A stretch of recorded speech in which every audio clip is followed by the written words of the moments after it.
This program is sponsored by Andersen Wealth Management. Welcome to Wise Money with Michael Andersen. Michael and the team at Andersen Wealth Management focus on helping you plan for your ideal retirement. Michael strives to understand all of your financial needs to help guide you on the path to your retirement goals. This is Wise Money. Welcome, I'm Amy Sharp. Joining me, Michael Andersen, founder of Andersen Wealth Management, located right here on the Eastern Shore. Retiring early may sound like a dream you wish would come true, but when an early retirement is forced upon you, it can be less than ideal. Today, Michael tells you what to do if that happens to you. Plus, how many smart financial tools are in your retirement planning toolbox? In this week's Financial Compass, Michael rolls up his sleeves on a handy approach to income planning. Michael, great to be back with you. Awesome to be here, thank you. Going to put on your work clothes and your tool belt eventually in this show? These are my work clothes. Okay, all right, very good. When we think about retirement, we think about all the great things that we're going to do. It starts to really conjure up some grand ideas in our minds. For the most part, a lot of us really do have dreams and aspirations, things we want to do in retirement. However, as we know and we've seen in recent months, there are sometimes when retirement comes a little sooner than we're ready for. We're forced out of our jobs. We're forced into that situation. I want to know if that is what that's like when you have a client that comes to you. What's that conversation like? Yeah, I've seen it happen a number of times over the years, and oftentimes people come in and they're in a state of just sheer panic. You know, whether or not they had a formal written plan for retirement or just some notions in their head of when they were going to retire, now all of a sudden it's been blown up completely, and they find themselves in a position of potentially being retired early and not being able to go back to work at all. And people get scared. They get very emotional, which I think is normal. I mean, we're human beings. What we tell folks to do is, look, unless you have absolutely no cash on hand, take a breather, take a couple of days, take a week. Just let's let it all calm down and settle in, and then let's approach this as we do everything else with facts and logic and by doing the math. We don't want to make emotional-driven decisions that might cause us to have a freak-out kind of moment. Instead, we want to just put the math down there and look at, can you retire now? Is this a blessing? Is this something that could actually work for you? Or if not, what do we need to do to bridge you until you actually get to a full retirement, maybe with some sort of, I don't know, kind of part-time job or something to get you to the point where then your assets, along with Social Security and any pensions and annuities, could get you fully retired. There are several reasons that a person may be forced to retire early. Take us through a list of what some of those might look like and what might send us into that stage of life a little sooner than expected. Sure. So we might have a situation, as I've seen many times, where you have someone who chooses to leave the workforce because they want to help care for an aging parent. Or it could be a downsizing. Maybe the corporation is letting them go. That happened to my own dad when he was about 60. He gave me a phone call and he said that his employer, for whom he had worked for many years, the world's largest manufacturer of church offering envelopes, which is kind of a boring thing, I guess, but they shut down. They went out of business. And he found himself around the age of 60, pretty much retired at that point before he planned. So that could be another one.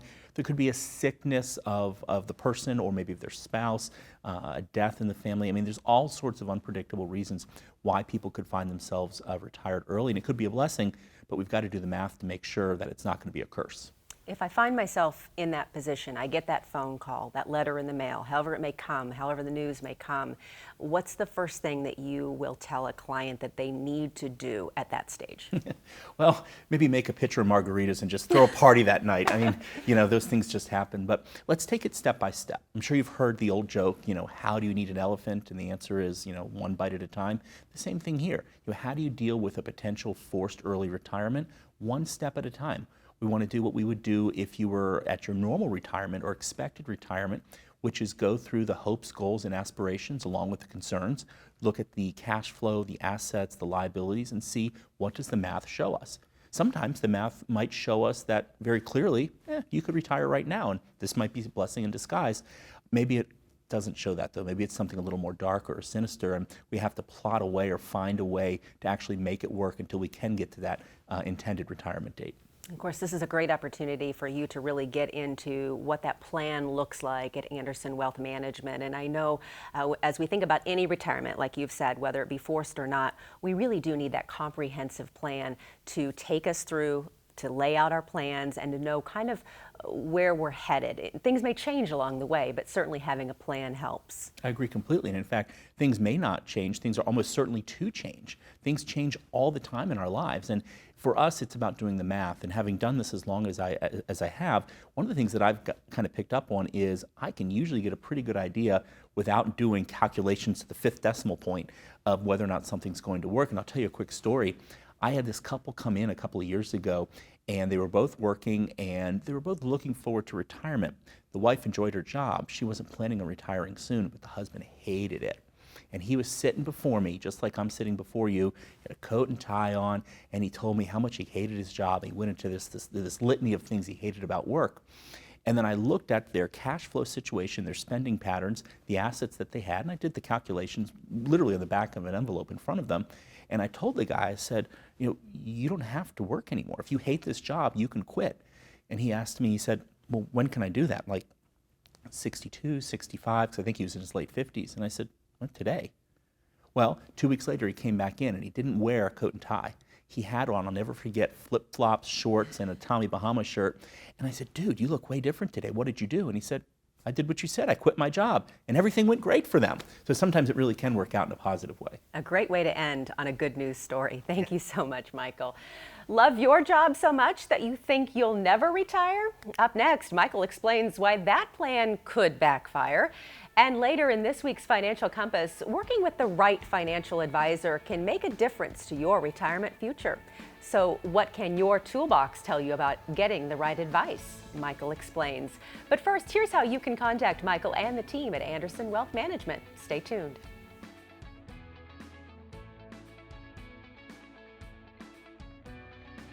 Social Security. You've been paying into the system your whole career. Now it's time to get the most out of it. But with so many choices, what's the best strategy for you? And how can you maximize your benefits? Find out in this no-obligation Social Security report. Learn how your Social Security benefits can play a role in your overall retirement income plan. A lot of factors go into optimizing your benefits, and if you make an informed decision, you could end up with tens of thousands of extra dollars in retirement. You only get one chance to make the best decision for you. Take the first step and download the Social Security report today. You're watching Wise Money with Michael Andersen.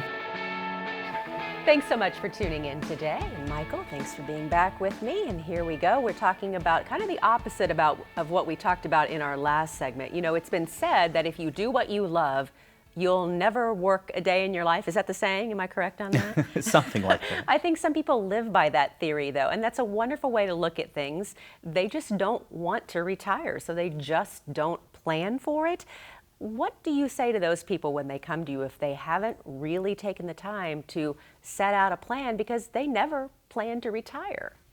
I've seen it occasionally, but what I've seen more often is people tell me they actually really enjoy what they do, but they don't want to do it full time. They don't want to get up 5 days a week at 5:30 and trudge to work. They'd like to do it, part-time maybe. And certainly in today's economy, with things having evolved so much, people increasingly have the ability to do so.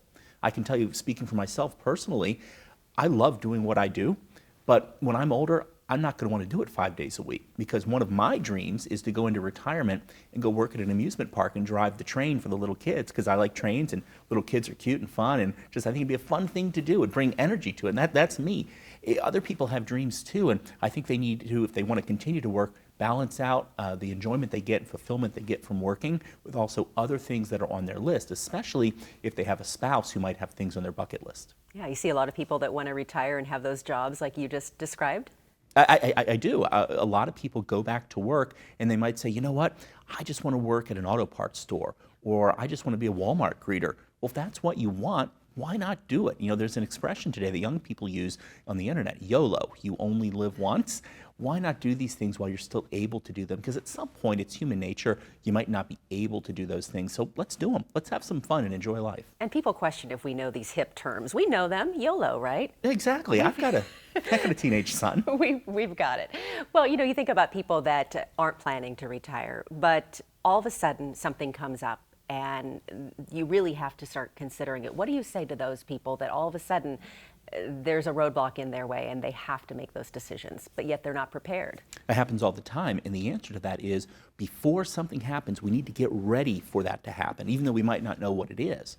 So what I'll tell people is, if you're thinking of giving me a call and sitting down with me and my team to do that retirement planning, don't make that call tomorrow or next week or next year.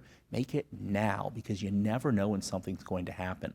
Having done this for a living as long as I have, I can tell you I've seen so many instances where people retired much sooner than they ever intended to because something happened. Yeah. Mike Tyson, does that make you think about retirement? When you hear about Mike Tyson, he said everyone has a plan until they get punched in the mouth, and that's kind of where we're going with this discussion. Is it's all good in your mind until something happens, and that's when you need that emergency fund or whatever it may be. We all are going to get to that point at some time. You are exactly right. Things are going to happen. I keep telling clients, I tell people in seminars, I don't know what's going to happen tomorrow. I don't have a crystal ball, but I know stuff's going to happen that's good and stuff's going to happen that's bad. And what we can do as individuals, because we can't predict the future, is we can prepare for those bad things, whatever they might be, by having, as you just mentioned, an emergency fund, a pot of money somewhere, so if something bad like, I don't know, a hurricane comes up the Chesapeake Bay, rips the roof off your house, the insurance company won't pay, you've got money to pay for it. If your car kirks out on you and you need to go buy a new one and you don't want to take a loan, you have a fund to do that. Now, exactly how much money that emergency fund should be, it's a very personalized amount, but we've got to have a fund for those things we don't expect, because we should always plan for the unexpected. You know, have that plan. And at Andersen Wealth Management, you talk about really educating your clients. I think it's important that we let people know a little bit more insight of what you mean about that, because you make it a big part of what you do at Andersen Wealth Management. You're exactly right. And let's go all the way back almost 100 years to the Great Depression. You know, the country was doing really well in the 20s, and then the bottom suddenly fell out, and around a third of the country was unemployed. We had breadlines. Millions and millions of people lost everything, but not everybody lost everything.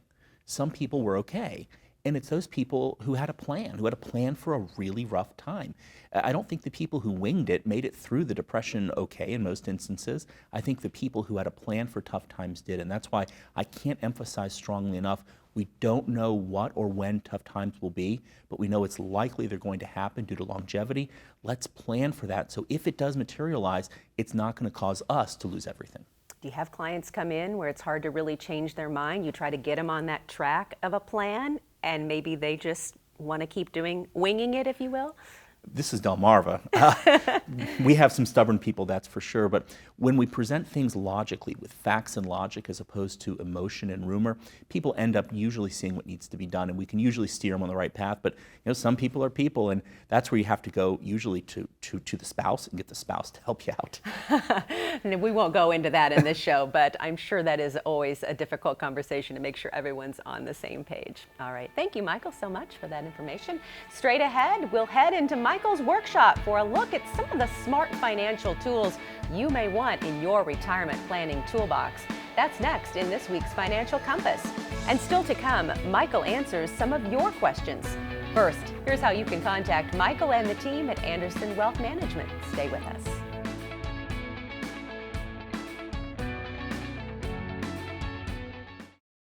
Congratulations, you did it! You worked hard and saved for retirement, but now you have questions. Could my taxes increase? How will I cover my expenses? Will my income last? You need a strategy to help make sure your hard-earned money goes the distance in retirement. That's why we're offering this free guide designed to help you determine if your nest egg can withstand the challenges of a 21st century retirement. Longer lives, increasing healthcare costs, and taxes are just a few of the possible risks to your income. Get the guide today and take the first step to help your money last in retirement. You're watching Wise Money with Michael Andersen. Ever try to tackle a DIY project with the wrong tool? It sure can be frustrating.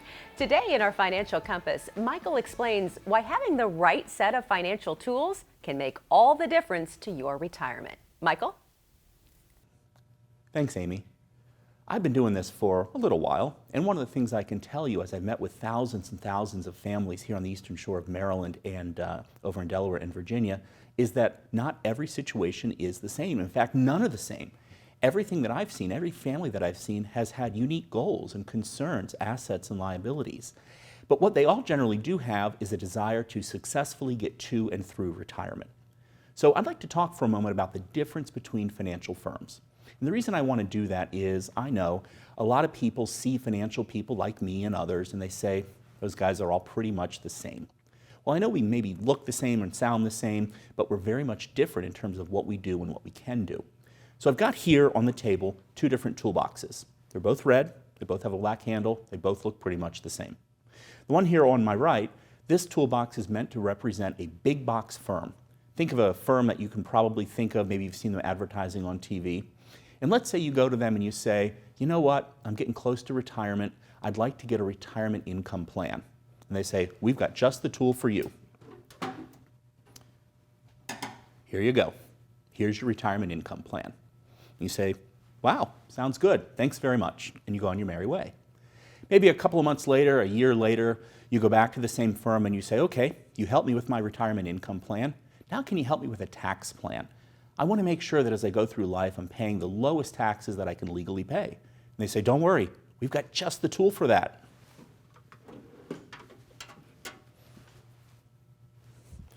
And you look at this and you say, wait a minute, starting to look a little similar, but okay, maybe that's the way it goes. You can go home, maybe come back in a year or so and say, okay, I'm getting older, I want to make sure that when I pass away, the assets that I worked so hard to save and accumulate, I want to make sure they stay within my family. I don't want them to go to the government when I die. Go back to your big box firm who's helped you oh so well. You say, please help me with legacy planning. And once again, they say, we've got exactly the tool for that. Hang on, let's take a look.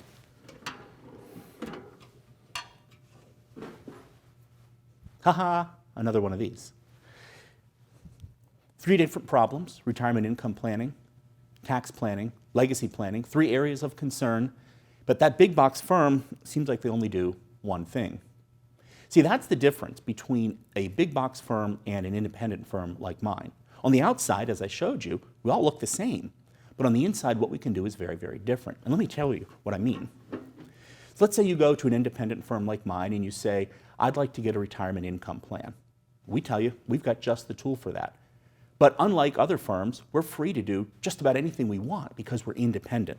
So you go to them and you get yourself a retirement income plan. Sounds great.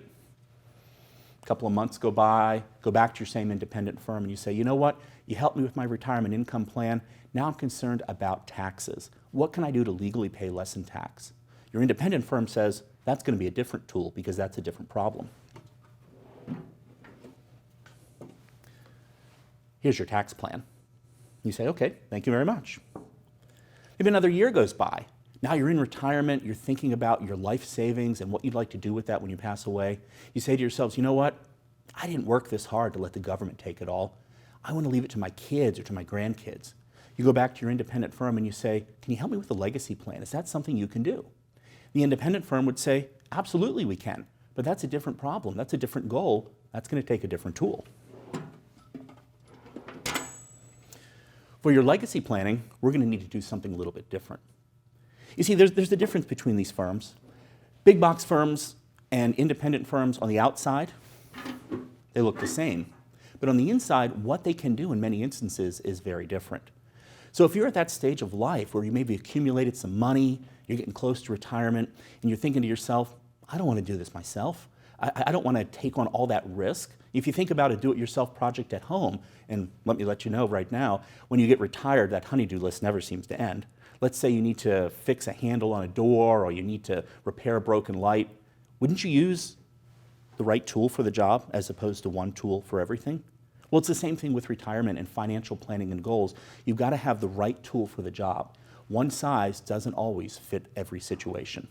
If you'd like some help from me and my team, we're fiduciaries. We're one of these. Feel free to give us a call. This is what we do. We have different tools for different problems, for different goals, and that's what an independent firm means versus a big box firm. Thanks very much. Back to you, Amy. Thanks, Michael. Still to come, we'll hear directly from you in our Q&A section. But first, here's a special offer from Michael and the team at Andersen Wealth Management. Stay with us. You know you want to retire. You might even know when you want to retire. What you don't know is what the world will look like. A short market drop, a crash, a recession. What if I told you these words don't have to change your retirement dreams? World events can impact your retirement, but thankfully, they don't have to. Can your retirement survive the unexpected? Visit the link to find your risk score to help you prepare for retirement when you're ready. It's time for you, not outside forces, to be in control of your retirement. Find your risk score so you can be ready no matter what comes next. There are some things you can't avoid, but you can avoid overpaying taxes in retirement. You may think your taxes will go down in retirement, but that's not always true. In fact, sometimes your tax liability could go up. We're offering a free guide to show how you may be able to pay fewer taxes in retirement. Learn how different retirement accounts are taxed and options to help make your retirement income more tax efficient, all in easy to understand terms. Download this free tax guide now to help keep what's yours and avoid overpaying taxes in retirement.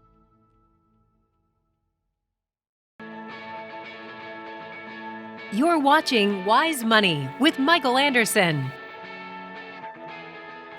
Now it's time to get to some of the questions you have for Michael today. Are you ready to get started on this? Absolutely, let's go. Always a favorite segment for you. All right, here's one from Jeff in Salisbury. I'm thankful I still have a job, but my employer just sent out a letter saying they are no longer matching our 401k contributions. Should I stop contributing and put the money elsewhere, or leave it as is? And that is a common question, I bet, with a lot of people who are either they're done with the 401k or there's a different circumstance. Yeah, we're seeing that sometimes employers, to save cash, will drop certain expenditures, and for some employers, matching a 401k contribution can be pricey, especially when you're dealing with a large number of employees. Generally speaking, we encourage people to save first in the 401k up until that matching contribution, because it's essentially free money. But then I often tell people, you know what, why don't you then save, if you're able to, more money outside of your 401k in an IRA where there's more choices. In this particular situation, obviously, I don't know the circumstances of our caller's question, so I can't speak specifically to it and give a recommendation. But in general, if that match goes away, I would put my money where I have more options rather than where I may have fewer inside of the plan. Okay, great advice. This question is from Sam in Easton. My wife and I are 58. Our dream retirement is spending time with our kids and grandkids on the lake. We're still shy of our target goal for how much savings we'd need to retire, and we're wondering what suggestions you might have for creating more income for future retirees like us. It's a lot of dreams of a lot of retirees to spend time both with the kids, but mostly the grandkids. Yeah, I hear that a lot. So there's obviously a lot that needs to be known before we can fully answer this question. But one thing I'll point out is that if that's your goal, if that's your dream, if that's your aspiration, let's try to make it happen. Money is just numbers on a statement or colored pieces of paper. Ultimately, what matters in life is the things that are important to us, like spending time with the grandkids. Now, the caller said that he was 58. That's, of course, before the magic age of 59 and a half, where retirement plans can be withdrawn from without penalties in most cases. So we may want to look at maybe creating some income from part-time working or some other source rather than tapping those retirement accounts. And without having enough money in them, we already know that, it might not be a good idea to even tap them already. But what I would want to do is sit down, just do the math, as we always say, and make decisions based on facts and logic as opposed to emotion. But I think the desire to spend time with your grandkids is a fantastic one, and I would certainly want to do everything I could to help make it happen. Yeah, it's a good way to enjoy your money now with your family and to see them enjoy it as well. I agree completely. All right, thanks so much. Here's a question from Barb in Ocean City. I'm 54 and was hoping to retire in 10 years or less. But after reassessing my IRA account and seeing where I could be paying up to 65% of my savings to various taxes, I realize I either need to work longer or get a better tax plan in place. I'm at a loss of where to start. Can you help? And of course you can, because this is one of your specialties. You betcha. This is what we do. And Barb in Ocean City is 54. That's already, I think, half the battle, because I think a lot of people do want to retire down by the beaches. It's a rapidly growing area. But we need to look at the math here. And when you're that young, there are certainly some options available, 72T distributions. We might be able to look at premature distributions from a 401k and not pay that penalty. But at 54, we're looking at statistically a chance of 40 years in retirement. We're going to want to be careful with what we do here before we make any absolute decisions. I would want to sit down and do the math, as we always want to do, look at what looks likely to work, what maybe we might need to improve upon and focus on. I don't think there's going to be a perfect answer here, but if we can do it, we certainly want to try, because as I've said before, what matters is our aspirations and our goals. Money is just a tool to make that happen, and let's see if the tools are right for the job. All right. we've got one more question for you. You ready Okay. for this? All right, here we go. Dwayne in Cambridge says, is there a good rule of thumb for how much of my IRA should be invested in safe investments at age 60? Or is it just a matter of personal preference? Good question. There is a rule of thumb, but it's more of like a guideline of thumb. And it generally is whatever your age is, that is the percent that should be in safer investments. But it's a very broad guideline. For some people, they may want and need to take on more aggressive investments in their portfolio. Other people might want to or need to be more conservative. It depends on the lifestyle that they live, what we're looking at, life expectancies. But if we sit down and we look at it as part of one big picture, we can often arrive at what's going to be the right age-based ratio to have safer versus riskier investments. That's actually a big part of what we do, is help folks have the right ratios with their investments. One of the things that I've seen is a lot of people who are, like our callers, 60 years old, are oftentimes way more aggressive than they need be or should be, and it's a big red flag. So I appreciate that question and that call. I think it's a very valid one, and it applies to a lot of people based on my experience here on the Eastern Shore. Great answers. Thank you as always, Michael. All right, thanks so much. And if you have a question, you can visit our website. We just might use one of your questions on a future show. And don't hesitate to act on the information you've heard today. It never hurts to call, even if it's for a second opinion. Don't wait, call now. For Michael and the team at Andersen Wealth Management, I'm Amy Sharp. Have a great day and an even better retirement.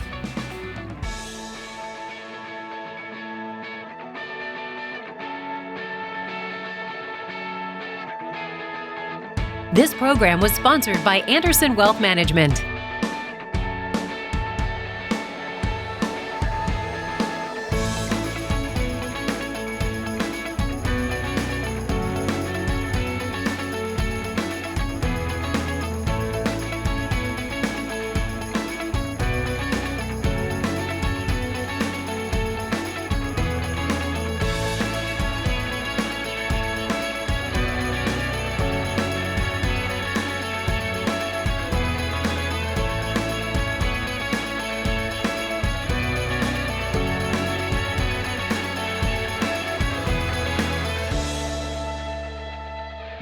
Michael Andersen, Registered Investment Advisors. Andersen Wealth Management is a registered investment advisor. Advisory services are only offered to clients or prospective clients where Andersen Wealth Management and its representatives are properly licensed or exempt from licensure. This show is solely for informational purposes. Past performance is no guarantee of future returns. Investing involves risk and possible loss of principal capital. No advice may be rendered by Andersen Wealth Management unless a client service agreement is in place. The opinions expressed in this program are for general informational purposes only and are not intended to provide specific advice or recommendations for any individual or on any specific security. It is only intended to provide education about the financial industry. To determine which investments may be appropriate for you, consult your financial advisor prior to investing. This television show is a paid placement.